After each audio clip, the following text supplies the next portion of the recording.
What about this plea last night? And it's got worse in the last several hours. I'll bring him up to date in a couple of moments. But last night, to households from the Australian energy market operator, what on earth do these people do except cause grief? Urging households to conserve power to avoid blackouts. Warnings like these make us sound like Bangladesh or Pakistan. We're a first world country, for God's sake. This is a huge, massive dereliction of duty by our politicians. Flawed policy, and one which I've been warning about for years and years. As a result, Queensland narrowly missed a night of blackouts, but there are warnings that another increase to power bills could be on the cards as the energy crisis deepens.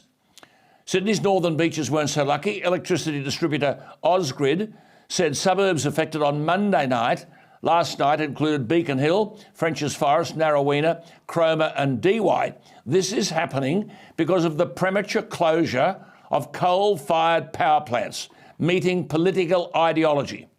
I've warned until I'm blue in the face that without coal-fired power, we are cactus. It is that simple. What does the new Federal Energy Minister, Chris Bowen, have to say about it? Not much, except his spokeswoman described the energy crisis and these blackouts as a challenging situation. You bet it is.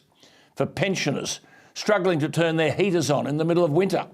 For households with children needing to use appliances and devices, even to do their homework. Everything, including the homework and banking. And for many, their very work itself is done online, hence requiring power. Chris Bowen and his predecessors are the problem. They set the policy. The genuflecting to renewables and decarbonisation by Labor and the Liberals is the root cause of this mess. Chris Bowen, wake up. And Matt Keane, either go away or wake up. Net zero means a return to the caveman years, where we huddle around campfires for heat and use smoke signals to communicate with one another. Anthony Albanese and Jim Chalmers have a lot to address.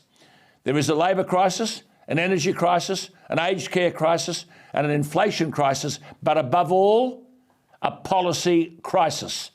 Governments past and present are on the wrong energy train. And if anyone from the coalition wants to argue it's all Labor's fault, they ought to be prepared to cop a blunt and truthful assessment from me.